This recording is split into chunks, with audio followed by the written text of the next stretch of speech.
Hi, my name is Tracy and I'm the CAO, which is the Chief Administrative Officer at the International Economic Development Council in Washington, D.C. And if you don't know what a CAO is, it's the same as a COO with a different name. Well, management is talking about tasks and getting things done. Leadership is actually getting everybody on the same page to accomplish a common goal. So that's the big thing. I mean, you can have leadership where people fear you, but that's not the sort of leadership that we can really go with today in organizations. What you want to do is inspire people and make sure that you've chosen people that can align with the goal that you're trying to accomplish. I think you need to be empathetic. I think you need to be driven to be a leader. So whether or not leaders are born or made, I think leaders can be made. I think that people have it inside of them to develop the skills to be a good leader. So I think that all of us typically start out our careers as technical experts in something. You know, we're not leading people, we're being technical experts at some task, something that we do. And I think that, that same discipline that people use to become technically expert in that, they can also apply to becoming good leaders. You need to study leadership and, who inspires you? Look at others that you've worked with and who do you think's a good leader? Watch what they do and try to emulate that. Yeah, I think uninspired leaders, of course, can inspire others. If you don't believe in what you're doing, it's hard to convince others that that's a good thing to do.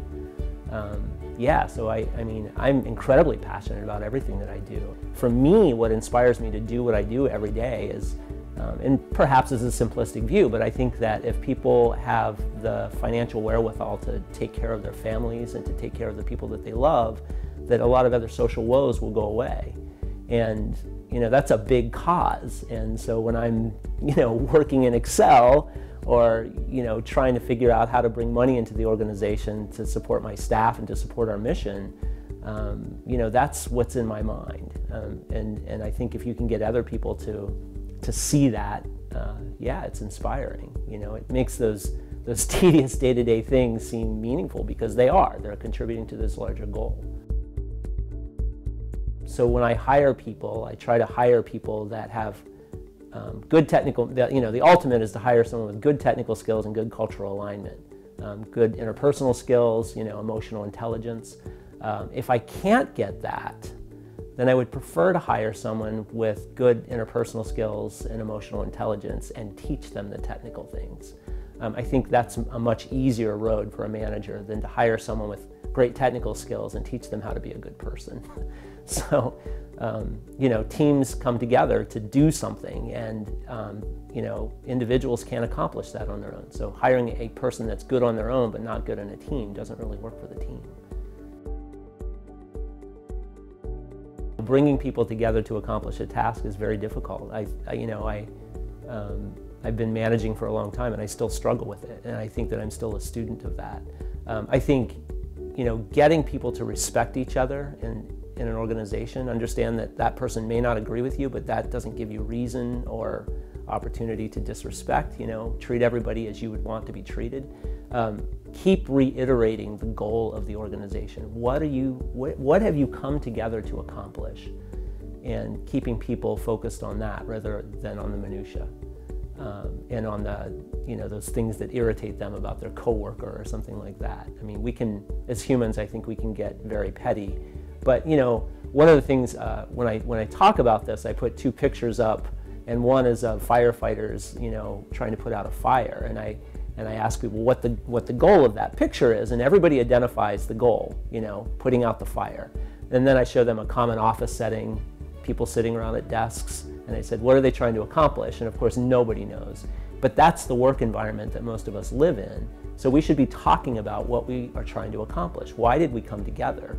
I haven't been in a firehouse, but I'm assuming that probably petty things come up in a firehouse as well between people that work together.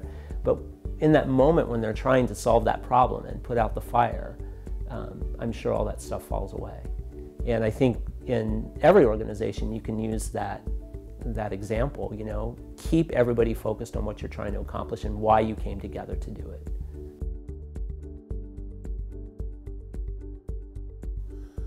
I'm Randy Morris, and I'm a retired Air Force colonel. I flew airplanes for the Air Force. I was in the Air Force for about 29 and a half years, and I taught leadership a number of times, both to what the Air Force has as a squadron officer school, which is for junior officers, and I also worked in ROTC at Ohio University and at University of California, Berkeley, teaching leadership to college students who are going to become officers. So I've read an awful lot about leadership and have some pretty strong feelings about it. When I retired in 2005, I went to work for the National Business Incubation Association, and Tracy was the one who hired me. And I enjoyed working with Tracy a lot. My favorite quote about leadership is Eisenhower's, which is, leadership is the art of getting people to do what you want them to do because they want to do it. And so I think Tracy did a really good job of that.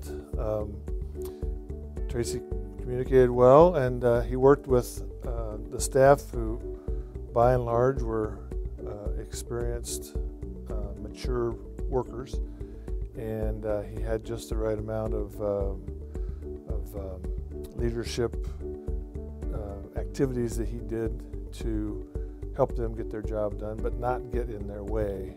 People who are mature workers who don't need a great deal of coaching because they already know what they're doing. They don't need a lot of direction.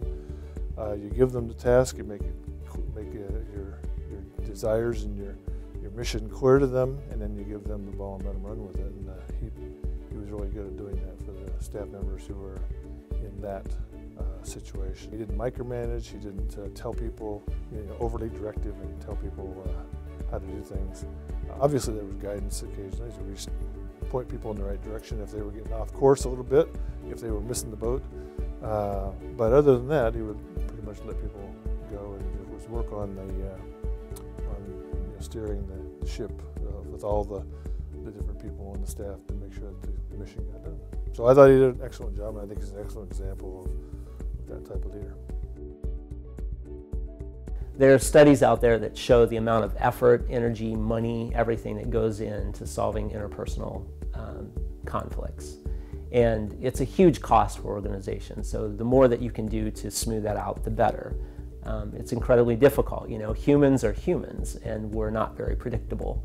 I think with conflict, first of all, is getting people to understand that conflict doesn't have to be negative.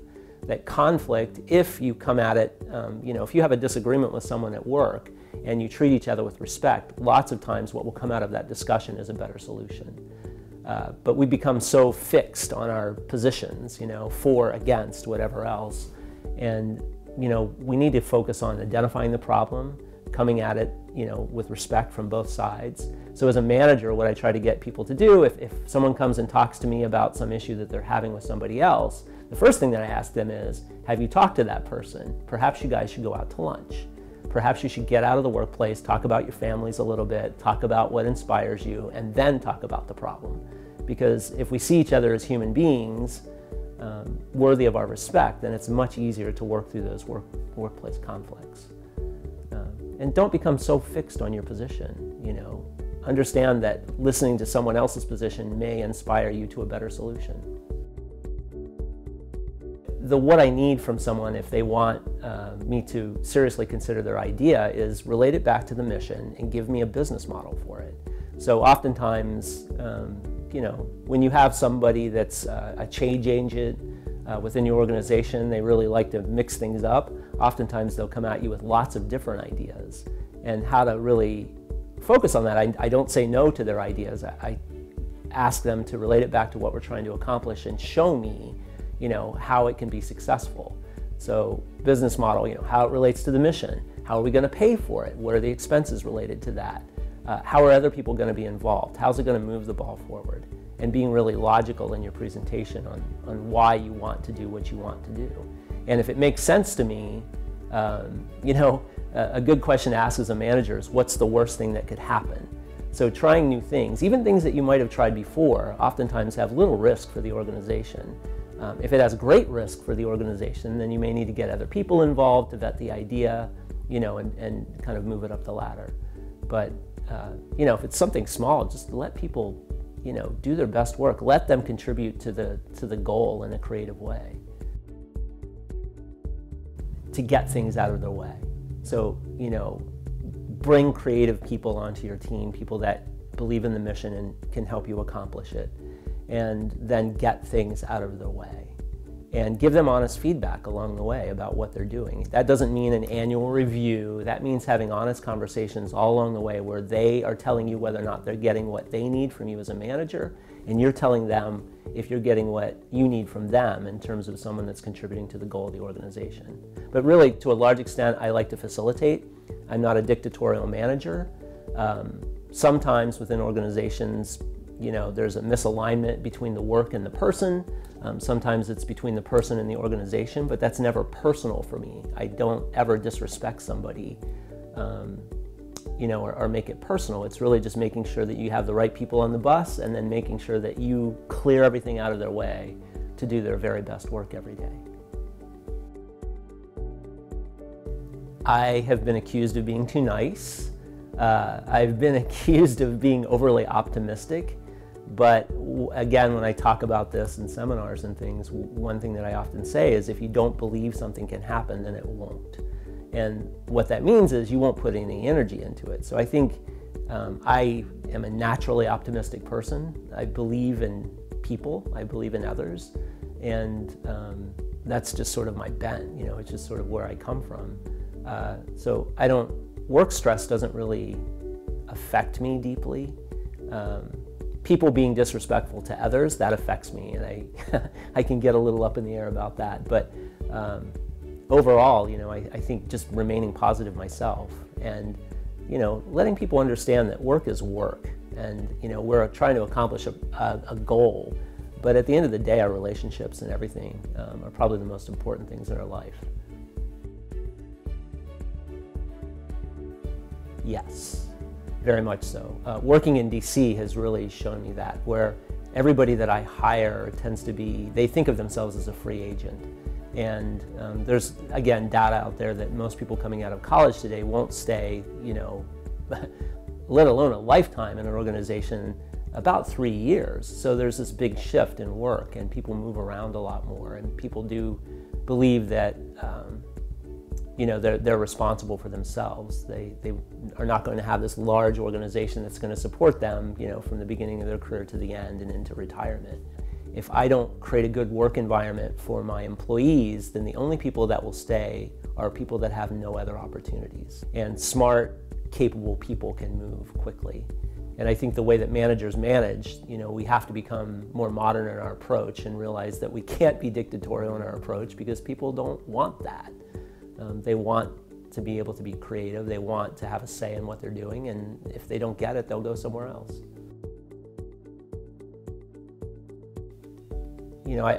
I've worked in smaller organizations, so I have a lot of interaction with everybody on my staff.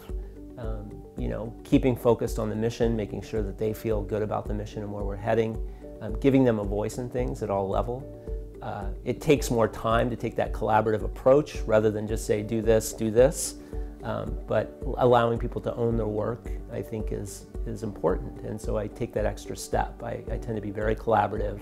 I oftentimes tell my direct reports, my managers, that my bent is always to go toward that collaboration and consensus, and they need to tell me if I just need to make a decision, because that's my bias is to do that. But sometimes as a manager, you just have to make a decision as well.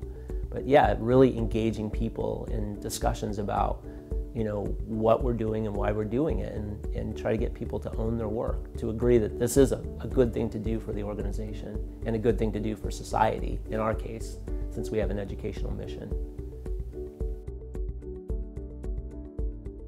So many, and oftentimes, I talk about this with others and hopefully inspire others to be thinking about this, but I often say when I start talking about this is I'm still a student and I don't do everything right. I make lots of mistakes, but I'm thinking about it all the time.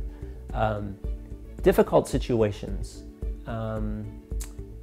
misalignment in terms of management style between me and other managers within the organization. They may have a different take on how to manage, and it may not work well with the way that I like to manage. They may not want to hear from their employees. They may not want to hear from their subordinates, because that's difficult. So, really trying to align management and getting people to believe that there is a better way to do this, and you have to open yourself up a little bit. With me personally, I think I have a strong sense of what's right and wrong, and at the end of the day, what's right for me is to treat other people with respect. And that doesn't mean being nice, that means being kind. And there's a difference. You can say please and thank you to people, but really to empathize and try to understand other people and find out where they're coming from, that's a big deal. Most of us are good and most of us are ethical, and we try to do the right thing day in and day out. There's been a few times in my career where someone has really done something kind of dastardly, but that's a rare case. I'm always shocked when that happens, but I try to trust people, and so I haven't had a lot of big ethical issues. Most people have a good reason for doing what they're doing, and they believe at the time that they're acting ethically. There are those people that try to buck the system and try to get around things and try to exploit others, but I don't think that that's our society as a whole. I really don't believe that. Take it seriously. So I had someone that I know that told me, who's now retired, but he told me that his introduction to management was on Friday he came in and he was managing himself, and on Monday he came in and he was managing 250 people. And oftentimes that happens in organizations where people are moved into a management or a leadership role and no one tells them how to do it. They were a strong technical expert, they did their job really, really well, and now all of a sudden they're asked to manage others. And no one tells you how to do that, but it's a skill that you can learn, much like anything else. So lots of good books out there. Look at managers that or leaders that have inspired you. What have they done? And through all of that, try to be honest and respectful. I think that that's the thing that if I'm looking up to a leader and I'm having someone try to lead me, do I believe them? Do I trust them? So just ratchet up everything that you do in terms of ethics and trust, and try to be a good student of being a leader. Hi, I am Cheryl Brink, and I worked with Tracy for 10 years at the National Business Incubation Association. It's hard to narrow down Tracy's leadership qualities to just a few. His positive attitude and commitment kept his team motivated toward the success of the association. Tracy respected each person's work styles, strengths, and even personal fears. For example, if an employee did not feel comfortable driving in inclement weather, Tracy would not criticize, but allow them to get their job done where or when it made them comfortable. He would also explain to the team that everyone is different and fears are real, and that we too should not criticize. Tracy's priority was his team, our appreciation, recognition, happiness, and respect. A good example of Tracy's commitment to his staff is when he received a well-deserved bonus. He recognized the financial shape of the association and deferred the bonus until he felt the association was more financially stable. But not before he drew down a portion of the bonus, cashed the check, and came around to each staff person's desk at Christmas and shared his bonus with each of us. I have learned a lot from Tracy, and I hope I can be half the leader he is. Honesty, ethics, being goal-oriented, understanding that groups of people come together to accomplish something that they could not accomplish on their own. And so if you're going to ask people to join you in accomplishing a mission, you should be aligned with that mission. Be always focused on that goal, and understand what that takes, and open yourself up to criticism. Really, that's it. If you're not hearing from your people and truly listening and trying to become a better leader for them, then I don't think you're doing your job.